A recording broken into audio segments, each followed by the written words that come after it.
லேடிஸுக்கு work out பண்ணலாம் கேட்டால் கிடையவே கிடையாது. ஆனால் வெயிட் லாஸ் ஆயிருக்கான்னா 2.5 மாசத்துல நாங்கள் வந்து 8 கிலோ கம்மி பண்ணியிருக்கிறோம். சைஸ் அப்படியே சுருங்கிருச்சு. வெயிட் லாஸ் ட்ரைனிங் பண்ணுறவங்க ஜிம்முக்கு கண்டிப்பாக போகணுமான்னு கேட்டால் கிடையவே கிடையாது. வெயிட் லாஸ் பண்ணதுக்கு நீங்கள் வந்து ஃபுட்டை வந்து ரொம்ப கம்மி பண்ணணும். என் அக்கா என்னுடைய சொந்த சிஸ்டருக்கு வந்து நான் ஒரு டயட் பிளான் பண்ணி கொடுத்தேன். அந்த டயட் பிளானை உங்கள்கிட்ட ஷேர் பண்ணுறேன். காலையில் 2 சப்பாத்தி, அதுக்கப்புறம் மதியம் 11:30 டைமில் வந்து கொஞ்சம் வெஜ் சாலட்டு, மதியம் வந்து கொஞ்சம் அவள் எப்பவும் சாப்பிட்ற ரைஸை விட பாதி ரைஸ், அது கூட அவள் எப்பவும் போல வீட்டில் என்ன வைக்கிறாங்களோ அதே தான். அதுக்கப்புறம் 4:30 டைம் ஒரு பிளாக் காஃபி, 2 டேட்ஸு, 2 பாதாம், அதுக்கப்புறம் நைட்டு மறுபடியும் 2 சப்பாத்தி. அவள் ஒர்க் அவுட் பண்ணலான்னு கேட்டால் கிடையவே கிடையாது. லேடிஸுக்கு ஓகேவா, ஒர்க் அவுட் பண்ணலாம் கேட்டால் கிடையவே கிடையாது. ஆனால் வெயிட் லாஸ் ஆயிருக்கான்னா 2.5 மாசத்துல நாங்கள் வந்து 8 கிலோ கம்மி பண்ணியிருக்கிறோம். சைஸ் அப்படியே சுருங்கிருச்சு. கரெக்டாக ஆகிட்டா. அவள் ஒர்க் அவுட் எதுவுமே பண்ணல.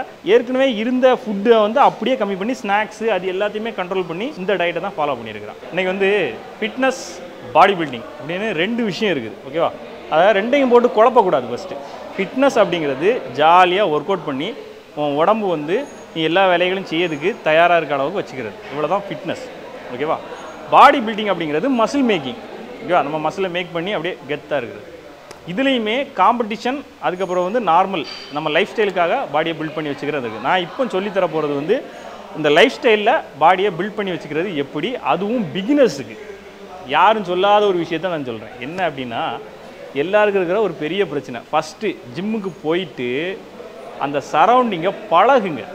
எடுத்த உடனே போயிட்டு வெயிட் அடிச்சுட்டு 4 நாள் வருவான், வெயிட் அடிப்பான், அந்தாலும் அவ்வளோதான். 4 நாளைக்கு அப்புறம் ஜிம்மு பக்கமே கிடையாது. ஜிம்மு வந்து எப்படி எடுத்துக்கணும் அப்படின்னா, அது வந்து உனக்கு வந்து ஒரு 1/2 மணி நேரம் டைம் பாஸ் பண்ணுற ஒரு இடம்னு வச்சுக்கோ. அப்படி வச்சுக்கோ. டெய்லி அங்கே வந்து நீ கம்பல்சரி போய் உன் மைண்டை ரிஃப்ரெஷ் பண்ணுறதுக்கான இடம்னு வச்சுக்கோ. அப்போ தான் அந்த இடம் உனக்கு பழகும். முதல்ல ஜிம்முக்கு போன உடனே இதை போடலாமா அதை போடலாமான்னு யோசிக்கிறதை விட்டுட்டு ஜிம்முக்குள்ளே போயிட்டு அப்படியே அந்த சரௌண்டிங்கை பழகு. இந்த இடத்துல உட்காரு, அந்த இடத்துல உட்காரு, அதில் போய் தண்ணியை குடி கொஞ்ச நேரம், அதில் போய் புதுசாக இருக்கிறவங்க மாஸ்டர்கிட்ட பேசிக்கோ, எல்லா மிஷினையும் பாரு, எந்தெந்த மிஷினில் யார் யார் ஒர்க் பண்ணுறாங்கன்னு பாரு. தப்பே கிடையாது. முதல் நாள் நீ ஒர்க் அவுட் பண்ணாட்டாலும் பரவாயில்ல, இந்த விஷயத்த பண்ணு. நிறைய பேர் ஜிம்மை சீக்கிரமாக குவைட் பண்ணுறதுக்கு காரணமே அந்த ஜிம் சரௌண்டிங் வந்து அவங்களுக்கு வந்து பழகாததுனால தான். இதை வந்து யாராவது சொல்லியிருக்காங்கன்னா எனக்கு தெரிஞ்சு இல்லை. இதுதான் எனக்கு நான் வந்து பார்த்ததில் இதுதான் அவனுடைய பெரிய பிரச்சனையாகவே இருக்கும். இந்த ஜிம்மில் பழக முடியலையா, அடுத்த இன்னொரு ஜிம்மில் போய் அதே மாதிரி பண்ணி பார்ப்பான், நடக்காது, போயிடுவான்.